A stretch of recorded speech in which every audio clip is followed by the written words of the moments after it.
Alvar el alquimista, por Carlos J. Lorenz. Se dice que existe un demonio capaz de controlar el tiempo, capaz de acelerarlo, de alentarlo y de congelarlo, de saltar al futuro y al pasado y de vuelta al presente.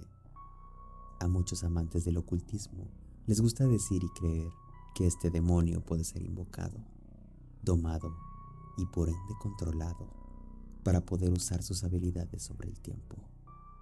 Dicen los chismes y rumores que existe un hombre que consiguió invocarlo, pero como todo en la vida, no todo salió como estaba previsto, y haciendo honor a la ley de Murphy, esto fue lo que sucedió. Su nombre era Alvar, y era un alquimista de la Edad Media, huérfano desde el nacimiento.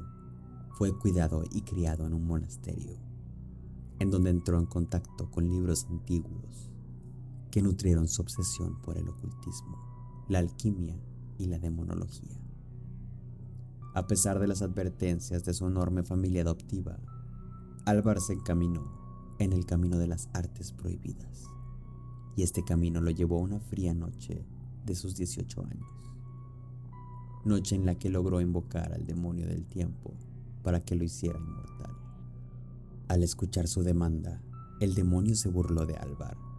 Le informó que la inmortalidad era algo imposible para un hombre como él, pero que ante su logro, y porque estaba sumamente aburrido, le regalaría un amuleto que le permitiría detener su línea temporal, alentarla, acelerarla o saltar del presente al futuro o al pasado para evadir o revivir acontecimientos que él deseara evitar o volver a experimentar.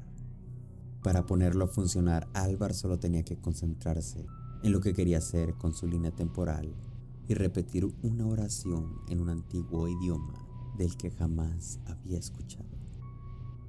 A partir de ese momento, el demonio siguió a Alvar a todos lados. La mayoría de las veces se hacía invisible para que el joven alquimista no notara su presencia. Con el amuleto, Alvar se entregó a los placeres de sus sentidos. Cuando comía algo o estaba bajo la influencia del alcohol o alguna nueva droga que había creado, alentaba el tiempo para que el efecto y los placeres duraran más. Lo mismo hacía cuando pasaba la noche con una mujer, haciendo de sus orgasmos cosa de horas. Y cuando llegaba el momento de confrontar eventos indeseables, como caer en las garras de alguna gripa o una migraña o una resaca, producto de una larga noche de fiesta, Alvar simplemente saltaba al futuro o aceleraba el tiempo. Y así, entre saltos en el tiempo y aceleraciones y desaceleraciones temporales, Alvar recorrió todo un siglo, entre los 18 y 30 años de edad.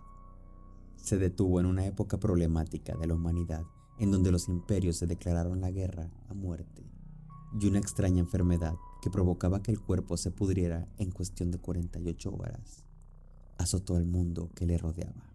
Así, Alvar, durante una noche de drogas y alcohol, dejó por capricho que el tiempo saltara de siglo en siglo, desacelerando los momentos que le llamaban la atención, como el invento del barco de vapor y el primer automóvil, o el vuelo del primer aeroplano, la invención de la electricidad inalámbrica que iluminó a todos los hogares del mundo gratuitamente. Pero rápidamente se aburría y, como si estuviera frente a un televisor, cambiaba de tiempo. Eso sí, admiró los inicios del cine más que el primer televisor. Se detuvo a admirar la llegada de la luna por más tiempo que cuando se quedara admirando las detonaciones de las bombas atómicas en Australia, Rusia y Brasil. Alvar tenía 40 años cuando llegó hasta nuestros tiempos, y a pesar de su dicha, que todo hombre con un poco de curiosidad quisiera poseer, Alvar estaba aburrido, molesto con la humanidad, con Dios, pero sobre todo con el demonio que le insultaba cada vez que se le manifestaba. Tal fue el berrinche de Alvar, que intentó destruir el amuleto una noche mientras conducía uno de sus carros deportivos.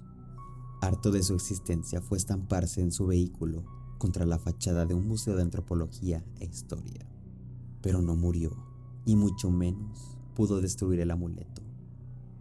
Así pues, con el cuerpo machacado, prensado entre el metal y la máquina, envuelto por una agonía que lo había puesto a alucinar. Con la mente confundida, yendo y viniendo de esta realidad a la del mundo después de la muerte.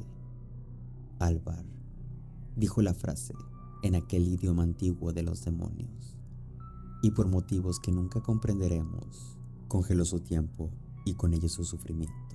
Y así, el sufrimiento del alquimista fue la dicha del demonio, pues como habían olvidado mencionar los libros antiguos que hablaban de él, este se alimentaba de las emociones de los hombres o mujeres que lo invocaban. Y para la mala suerte de Alvar, no había mayor manjar para aquella criatura del inframundo que el sufrimiento y la agonía humana. Así pues, pasaron milenios. Esta humanidad se extinguió al transmutarse en la quinta dimensión y llegó otra nueva. Y cuando ésta estaba descubriendo la agricultura, el demonio por fin terminó de saciar su apetito. Le quitó el amuleto a Alvar, recobrando así el fluir normal de su tiempo. Días después lo encontraría en un grupo de cazadores, en medio de un espeso bosque, aún con el cuerpo funcionando con los mecanismos y el metal de su carro deportivo. Pero para sorpresa, incluso del demonio, Alvar seguía con vida. Al suspenderse su línea temporal, su cuerpo había tenido el tiempo de sanar en el transcurso de esos milenios. Los hombres que lo descubrieron primero creyeron que estaban ante una bestia más del bosque, pero tras descubrir que aquel monolito de carne y metal y otros elementos aún desconocidos hablaba y razonaba, lo consideraron una deidad, idea que se murió junto con Alvar 5 décadas después, cuando por fin dejó de respirar aquel alquimista huérfano, cuyo único pecado fue ser demasiado humano y por ende buscar la inmortalidad. Si te gustó este relato, compártelo, dale un like y suscríbete para que no te pierdas los últimos cuentos de terror del Código de Aztlán. Hasta la próxima.